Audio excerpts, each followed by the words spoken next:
안녕하세요. 뉴스와 사람들입니다. 지난 뉴욕 글로벌 펀드 행사에서 48초 바이든과 만남을 가졌고 나라를 통째로 뒤흔들고 있는 휘바이든 사건이 터졌지요. 이 행사가 현지 시간 21일 오후 4시에 있었던 행사인데 흥미롭게도 이 행사 이후 오후 7시에 바이든 부부가 주최한 립세션이 있었습니다. 이 행사에 경 부부가 참석을 했을까요? 안 했을까요? 아니면 초대를 받지 못했던 것일까요? 조호근 변호사는 이렇게 밝혔습니다.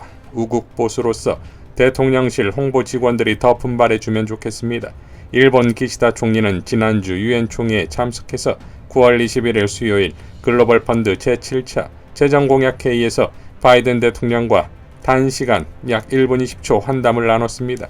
그리고 초대를 못 받았는지 당일 저녁에 미국 자연사 박물관에서 열린 바이든 주최 립세션에는 안 가고 일본 정부가 주최한 일본 음식 리셉션에 참석했습니다.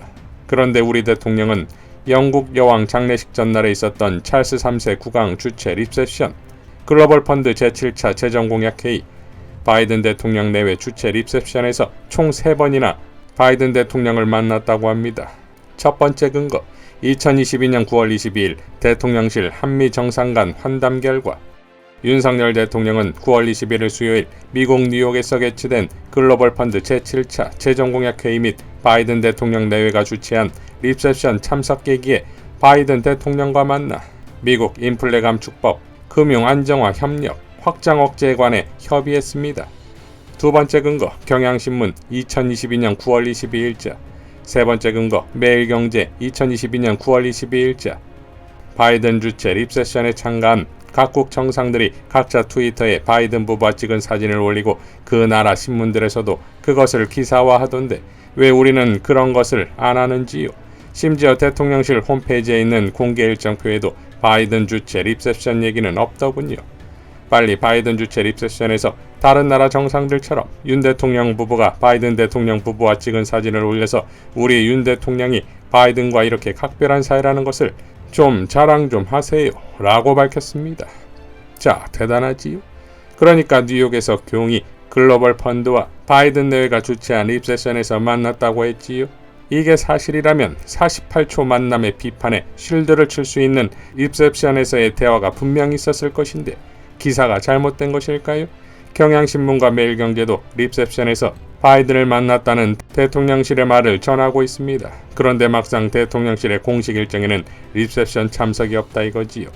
그렇다면 초대를 받았으나 사진은 공개되지 않는 것일까요? 아니면 초대를 아예 받지 못한 것일까요? 아니면 초대를 받았으나 가지 않았던 것일까요? 가지 않았다면 대미 외교사의 길이 남을 교웅이 바이든을 향한 비속어 발언 때문일까요? 알리바이를 위해서라면 립셉션에 더더욱 가서 바이든과 대화하는 장면이 나와야 했을 겁니다. 부부 동반이라는 점에서 이런 주장은 어떨까요? 우연일지 모르나 현지 시간 21일 이 립셉션이 있던 날 김건희는 뉴욕이 아닌 뉴저지를 방문합니다. 물론 뉴욕과 뉴저지가 인접해 있으니 굳이 멀지는 않았다 하더라도 굳이 뉴저지의 참전 용사를 찾아가는 것에 의구심이 일었고 급기야 천공이 묵었던 것이 뉴저지이자 강의하려던 장소 역시 뉴저지였습니다. 김건희의 뉴욕 일정이 모두 비공개라는 것도 웃긴 일인 것인데 만약 그날 뉴욕의 오후 7시 립셉션에 못 갈 정도의 뉴저지에서의 볼 일이 있었다면요. 국민의 세금으로 해외 순방을 가면서 자기 마음대로 비공개하면서 다니는 것도 웃긴 일이고 그러니 공개되지 않으니 의혹들은 눈덩이처럼 불어날 수밖에 없는 거 아닙니까? 결국 이 립셉션에 교웅이 초대를 받지 못했더라도 문제요. 초대를 받았는데 못 갔더라도 문제다 이거지요. 흥미롭게도 다음날 뉴욕을 떠나는 교웅 부부는 이런 마지막 장면을 남깁니다.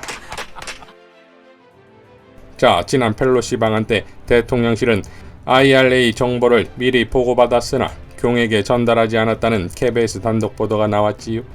주미 한국 대사관은 상급 기밀로 지정한 보고서를 본국에 보냈는데 이 보고서에는 북미에서 최종 조립된 자동차에만 보조금을 지급하겠다는 법안의 핵심 내용이 담겼다는 겁니다. 물론 교웅은 김건희와 연극 보고 대학로에서 술 마시고 있었지요. 결국 IRA를 수습하기 위해 벌인 뉴욕에서의 행태가 해결은커녕 코미디에 급기야 국격과 국익을 훼손시키는 외교 대참사까지 일으킨 것 아니겠습니까? 이러니 서열 2위이자 펠로시의 정치적 후원을 받은 해리스가 한국에 온다니 신경을 썼을 텐데 또 사고를 쳤지요. 박주민 의원은 이렇게 밝혔습니다. 입만 열면 그냥 윤석열 정부 또 거짓말 말바꾸기입니다. 이번에는 윤석열 대통령과 해리스 부통령과의 면담에서 성평등에 대한 대화가 있었느냐는 기자의 질문에 없다고 해놓고서는 백악관 보도자료에 해당 내용이 실리자 말을 바꾸는 일이 일어났습니다. 해리스 부통령 방한 일정 3개 중 1개가 여성 리더와의 면담이었습니다. 게다가 방한에 앞선 인터뷰에서 방한 시 성평등 문제를 제기하겠다고도 했습니다. 대통령실은 이 정도의 배경 파악도 못한 겁니까? 갑자기 본인들에게 불리할 것 같은 질문이 나오자 거짓말로 무마해버린 겁니까? 대통령 취임식 명단 파기 거짓말, 대통령실 이전 예산 거짓말, 윤석열 대통령 비속어 막말 거짓말. 윤석열 정부의 거짓말이 산처럼 쌓이고 있습니다. 선거 당시 거짓말하지 않는 정직한 대통령이 되겠다고 했던 사람은 어디 갔는지 모르겠습니다. 계속되는 거짓말 끝에 결국 돌아오는 것은 국민 불신과 분노뿐이라는 것을 명심해야 합니다. 라고 밝혔습니다. 자, 그러니까 말로는 바이든은 괴념치 않다, 괜찮다, 한미동맹은 굳건하다고 했던 해리스이나 일본에서 3박을 하고 한국에서 8시간 있다가 간 것부터가 일본으로 가는 고속도로에서 한국이라는 휴게소에 잠시 쉬었다 간 꼴 아니고서는 무엇이겠습니까? 더군다나 또 하나의 흥미로운 해석이 있지요. 해리스 부통령이 DMZ에 가서 연설 도중 남한을 북한으로 말한 것에 대해 천재 변호사 전석진은 이렇게 분석했습니다. 해리스 부통령의 프로이드적 실수. 해리스 부통령은 2022년 9월 29일 방한 당시 DMZ를 방문한 자리에서 열린 기자회견에서 북한 공화국과 동맹관계는 굳건하다라고 발언하는 실수를 하였다. 비유하자면 러시아와 국가 존망을 건 전쟁을 치르고 있는 우크라이나를 방문해서 러시아를 지지한다라고 말한 것과 비슷한 실수였다. 다른 것도 아니고 남북한이 정면으로 대치하고 있는 곳에서 미 부통령으로서 매우 기본적인 사항에 관해 실수를 저지른 셈이다. 외국에서는 이것이 단순한 실수가 아니라 프로이트적 실수, 즉 무의식적인 의도를 가진 실수라는 분석이 나오고 있다. 프로이디언 슬립이라는 용어는 프로이드 심리학에서 나온 말로 실수에도 무의식적인 의미가 있다는 이론이다. 프로이디안 슬립으로 해석할 때 북한 공화국과의 동맹관계는 굳건하다는 해리스 부통령의 말은 대한민국과의 동맹관계는 굳건하다는 말을 실수로 달리 표현한 것인데, 이는 결국 대한민국과의 동맹관계가 굳건하지 않다는 숨겨진 의도를 표현한 것이라고 해석이 되는 것이다. 의식적으로는 카말라 해리스 미국 부통령이 윤석열 대통령을 만나 한미 정상 간 뉴욕 회동 관련 한국 내 논란에 미국 측은 전혀 개의치 않는다고 말했지만, 이는 표면적인 말이고 무의식적으로는 윤 대통령의 언동으로 상당한 상처를 입었다고 할 수 있는 것과 유사한 해석이다. 그리고 이러한 사건 때문에 한미동맹이 굳건하지 않게 되었다는 무의식적 의도를 표현한 것이라고 해석될 수 있는 것이다. 언급량 지표인 HIF 지수에서 바이든 대통령은 트럼프 전 대통령에게 46% 대 53%로 지고 있는데, 해리스 부통령은 트럼프와의 대결에서 54% 대 46%로 이기고 있다는 점이 주목된다. 9월 23일에서 25일 미국의 여론조사에 따르면 민주당 유권자의 28%, 가장 많은 유권자가 바이든이 없는 가상의 민주당 대선 경선에서 해리스에게 투표할 것이라고 답해서 해리스를 민주당의 1번 차기주자로 생각하고 있다.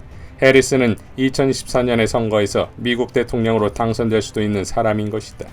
만일 이러한 해리스 부통령의 실수가 단순한 실수가 아니라 프로이드적 실수에 의한 것이라면, 이는 해리스 부통령이 우리나라에 대한 상당한 경고를 한 것으로 받아들여야 할 것이다. 프로이드의 무의식은 의식을 빙산의 일각으로 본다는 것이다. 빙산에 감추어진 부분이 중요한 것이다. 라고 밝혔습니다. 자, 결국 지금의 외교의 중요성은 바로 경제와 직결되어 있기 때문 아니겠습니까? 그리고 이 중대한 외교가 교웅에 의해 초토화되고 있는 상황에서 해임 건의안이 국회를 통과했음에도 마치 아무 일 없다는 듯하는 박진 행태는 이 모든 원인이 자신이 아닌 교웅에게 있다는 항변 같지요. 그러니 박진을 잡아야 할 사람은 오히려 교웅인 것인데, 그동안의 외교 폭망의 행태를 너무나 잘나는 박진을 잡아 입막음해야 할 사람은 오히려 교웅인 것이니 결국 국회의 결정에 동의하지 않겠지요. 그리고 또 그걸 모를 민주당도 아니겠지요. 하나의 수가 아닌 몇 개의 수를 내다보는 이재명의 민주당이 아니겠습니까? 지난월 공정권이 무너지게 될 가장 큰 아킬레스를 외교라고 했던 예언이 곧 실현될 듯 보입니다. 이상 뉴스와 사람들이었습니다. 시청해주셔서 감사드립니다.